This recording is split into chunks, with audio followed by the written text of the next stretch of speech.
What's up guys? In today's video, we'll look at some of the players who I think you should avoid picking in your Euro Fantasy team. Now please keep in mind that I'm not raising questions on the ability of any player. There are some really controversial names here. This list is purely based on the value they offer as a fantasy football asset. This is the FPL Lounge, and if you have not subscribed to the channel yet, then hit that subscribe button and the bell icon next to it for all the latest updates. The first player in the list is Rodrigo Hernandez, better known as Rodri. He plays as a midfielder for Spain and Manchester City in the Premier League. At a price of 5 million, he has an ownership of 12%. Now Rodri is a great player no doubt, but he mostly plays as a defensive midfielder, the kind of player we mostly avoid in fantasy football. In the Premier League this season, he has 2 goals and 2 assists in 31 games, and he has created only one big chance entire season. That tells you about his creativity. For Spain, he has only scored 1 goal in 20 games in his entire career. Adding to that, he isn't even a guaranteed starter. Spain's first choice in the central midfield position is Sergio Busquets, who I think is also the team captain now.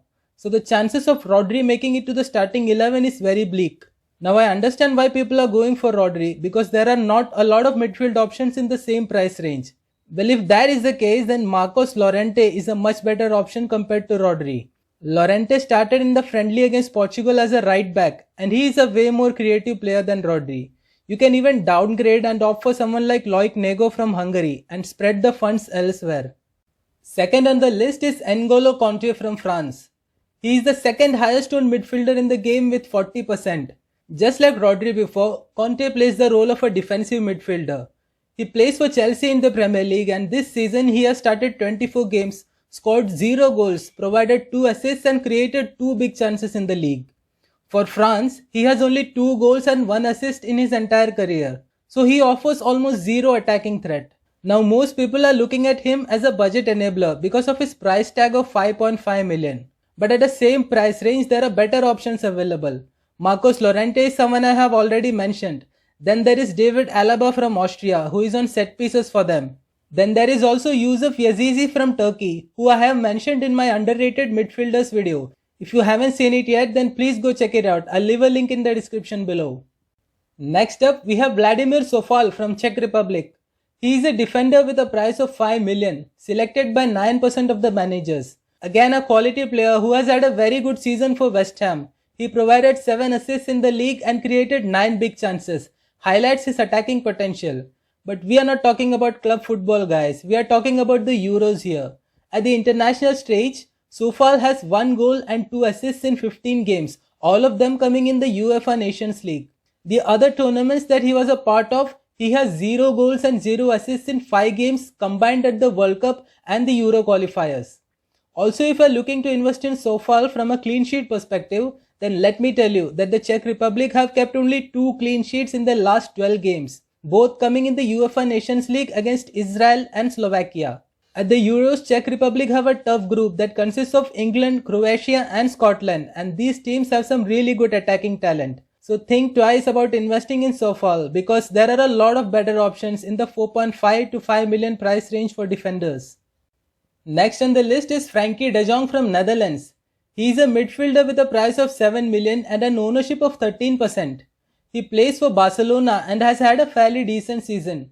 He scored 3 goals, provided 4 assists and created 9 big chances in 35 games in La Liga. For the Netherlands, he has only 1 goal and 3 assists in 25 games in his career. Now he is one of the best players that the Dutch have, but he mostly plays in the midfield pivot role for them. So I am not expecting him to score or assist a lot at the Euros. And he is priced at 7 million, which to be honest is not cheap at all. You can find way more attacking players in the same price range or below. Fellow Dutch player Steven Berghuis is one of them. He plays in a much more advanced role compared to De Jong. Players like Ruslan Malinovsky from Ukraine, Dani Olmo from Spain, Federico Chiesa from Italy, Xherdan Shaqiri from Switzerland are some other options in the same 7 million price bracket who offer more attacking threat than De Jong. The next player on the list is Marcus Rashford from England. He plays for Manchester United in the Premier League, and this season he has 11 goals and 9 assists in 33 games in the league. He has created 5 big chances as well, so he has had a pretty good season. For England, he has 11 goals and 6 assists in 40 games, which is quite decent as well. The reason he's on my list today is because England have lots and lots of attacking talent. So Rashford faces huge competition for a place in the starting lineup.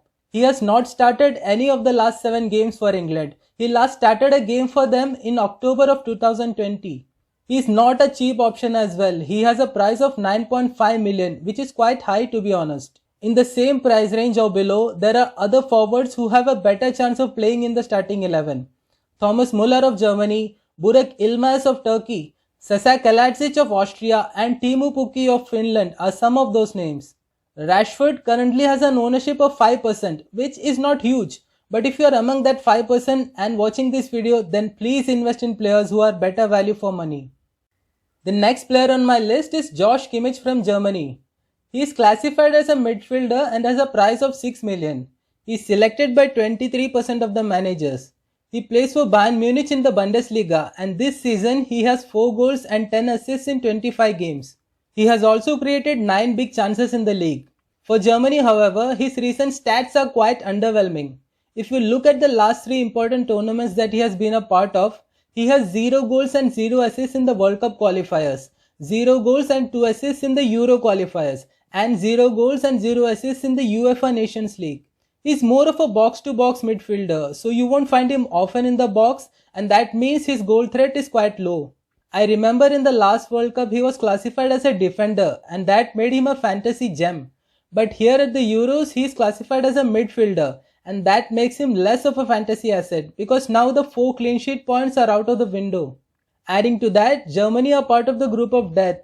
Their first 2 games are against France and Portugal and both these teams have pretty solid defenses. Now the thumb rule in fantasy football is to pick attack-minded midfielders rather than go for the defensive one. So I personally would think twice before investing in Kimmich. The last player on the list and the most controversial one is Bruno Fernandes from Portugal. Now I know what you're thinking. Bruno was the highest scoring player in the FPL this season. So why is he on the list of players to avoid? Well, I'm gonna tell you why. So please hear me out, guys. His stats have been amazing in the Premier League this season. 18 goals and 12 assists, 20 big chances created in the league, which is amazing. But 50% of his goals in the league have come from penalties. And at Portugal, he's not on penalties, he's not on direct free kicks either. Cristiano Ronaldo takes both of them. So for me, that lowers Bruno's appeal as a fantasy asset. If you look at his record for Portugal, he has 2 goals and 4 assists in 28 games. Plus, he is not cheap either. He is the joint most expensive midfielder with a price of 10.5 million. Another factor that goes against him is the group that he is in. Apart from that Hungary game in matchday 1, the other fixtures are against France and Germany, which is very tough. Even if Portugal win those games, I am not expecting them to score a lot of goals. So if I had 10.5 million in hand, I would rather look to bring in players like De Bruyne or Eden Hazard, who have easier fixtures compared to Bruno Fernandes. Alright, so that's it for today. If you liked the video, then please show your support by pressing the like button and sharing the video with your friends. Thank you for watching.